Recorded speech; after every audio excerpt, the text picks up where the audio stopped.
한글 단어 조성 원리를 통한 한글 문해력 강좌 한자 공부의 왕도 242번째 시간인데요. 오늘 첫 번째로 체크할 한자는 제라는 의미의 성자가 되겠습니다.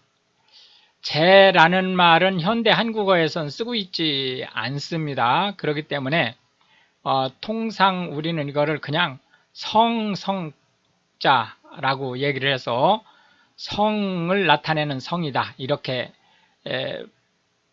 체크하시면 되겠습니다. 원래 이제 제라고 하는 것은 왕이나 또는 관부가 소재하고 있는 지역을 얘기합니다. 그러니까 실제 제라고 하는 것은 왕성이라는 의미를 가지고 있습니다. 하나, 둘, 셋, 넷, 다섯, 여섯, 일곱, 여덟, 아홉 해서 총 9획에 해당하는 한자가 되겠습니다. 성이라고 하는 것은 외적의 침입을 막기 위해서 벽을, 즉 흙이나 돌이나 이런 것으로 벽을 쳐서 주거지를 구획한 곳을 얘기하고요. 아성이라고 하는 것은 장군이 여럿이 있을 때 메인, 즉 주장에 해당하는 장군이 거처하는 곳을 얘기합니다. 그렇기 때문에 아성 그러면 가장 중요한 성이었었기 때문에 난공불락이라는 의미를 가지고 있죠. 그래서 아성을 무너뜨리다 라고 하면 무너뜨리기 어려운, 정복하기 어려운 상대를 무너뜨렸다라는 말로 쓰이게 되는 거죠. 도성이라고 하는 것은 그 나라의 정권이 소재하고 있는 지역을 얘기합니다. 지금으로 말하면 이제 수도가 되겠죠. 안성맞춤이라고 하는 것은, 안성은 경기도에 있는 안성 지역 이름입니다.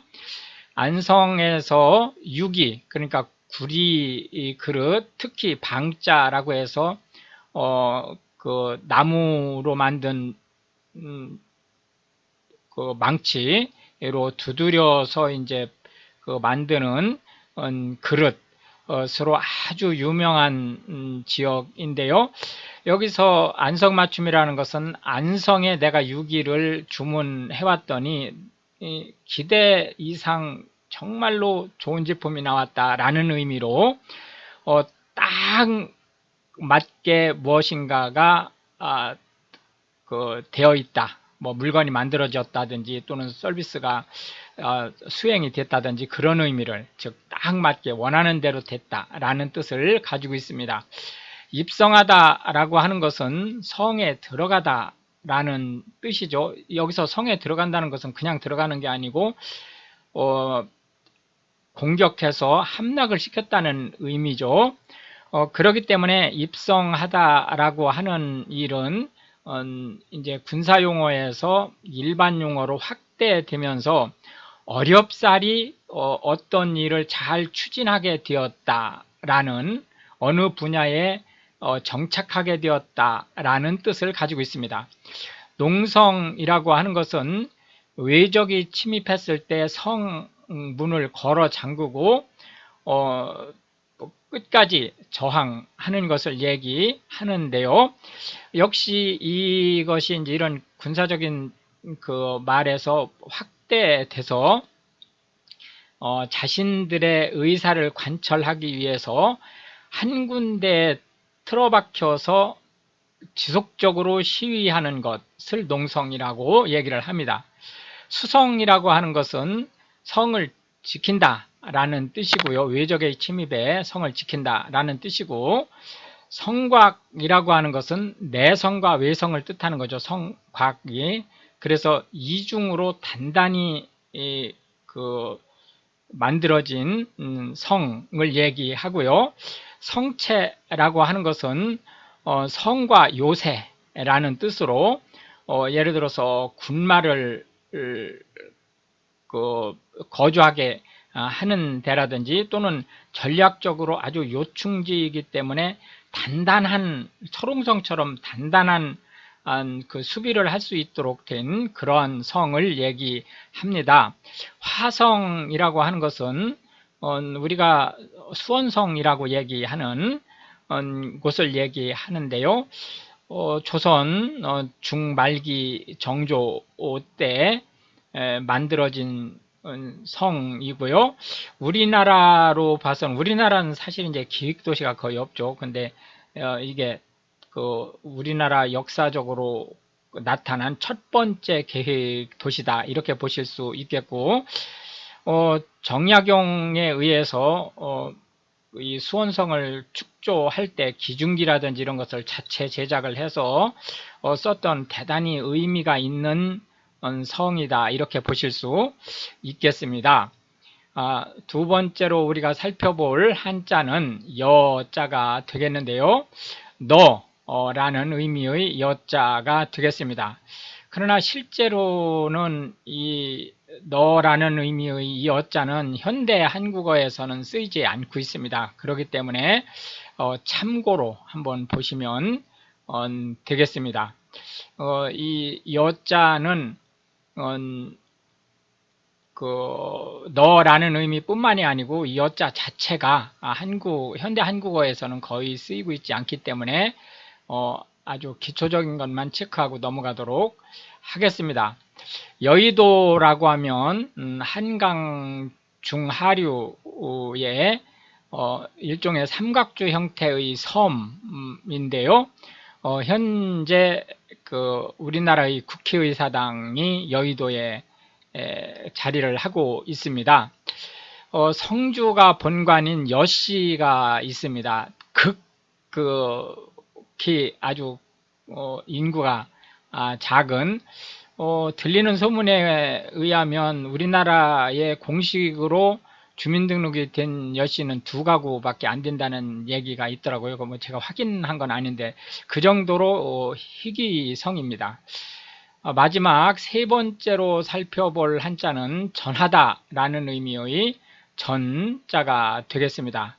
여기서 전하다라고 하는 것은 물건을 전할 수도 있고요, 뭐 어떤 소식을 전할 수도 있고, 또 어떤 그 유전적인 어떤 그 뭐라 그럴까, 어떤 내용을 전할 수도 있는 상당히 다양한 측면에서 쓰이는 전자라고 보시겠습니다. 2, 3, 4, 5, 6, 7, 8, 9, 10, 11, 12, 13 돼서 총 13획에 해당하는 한자가 되겠고요. 무엇인가를 전하다라는 의미를 가지고 있는 전자가 되겠습니다.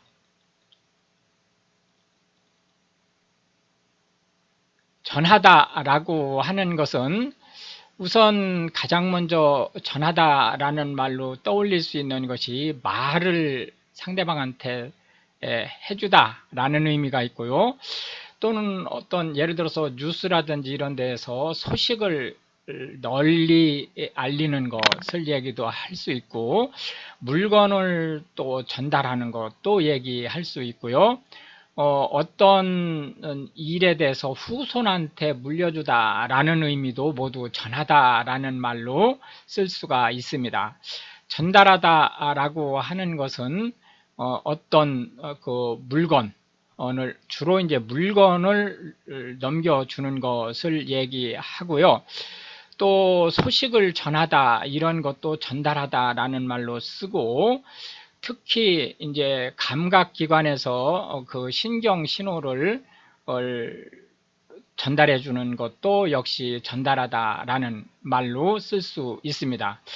전설이라고 하는 것은 오래전부터 전해 내려온 이야기를 얘기하는데요. 최근 이제 현대 한국어에서는 전설이라는 말을 그 이야기뿐만이 아니고 이야기의 주인공이라는 말로도 현재 쓰고 있습니다. 그렇기 때문에 그건 참고하시면 되겠고요. 전통이라고 하는 것은 전해 내려온 풍습이나 또는 관례를 얘기하고요. 전기라고 하는 것은 어떤 사람의 일생을 기록한 것을 얘기합니다. 전세라고 하는 것은 특정한 조건으로 부동산이라든지 또는 뭐 선박이라든지 이런 것들을, 그러니까 동산이라 할지라도 부동산에 버금가는 동산이죠. 뭐 비행기나 이런 것들을 그 비용을 주고 일정 기간 동안 점유하는 것을 얘기합니다. 유전이라고 하는 것은 기본적으로 유전은 생물학적으로 염색체에 의해서 부모의 형질이 자녀에게 전달되는 것을 얘기하는데요. 그것뿐만이 아니고 선배 그 계층 또는 조상의 계층에서 어떤 관례라든지 또는 지침이라든지 이런 것들을 전달받아서 그 후배들이 그걸 고스란히 이어받아서 하는 것도 유전이라는 말을 쓰고 있습니다. 전파하다라고 하는 것은 멀리 퍼뜨리다 라는 얘기를 하는 거고요. 전도라고 하는 것은 도를 멀리 전파하다 라는 뜻인데, 통상적으로 기독교에서 이제 그 예수의 말씀을 그렇지 않은, 즉 성도가 아닌 사람들한테 전하는 것을 얘기합니다. 전염병이라고 하는 것은 가축에게 질환이, 역병이 건네지는 것을 얘기하는데요.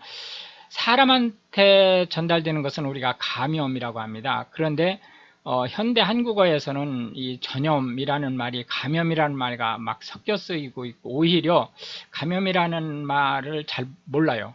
그렇기 때문에 그냥 전염병이라는 말을 감염병이라는 말 대신에 쓰고 있다, 이렇게 보시면 되겠습니다.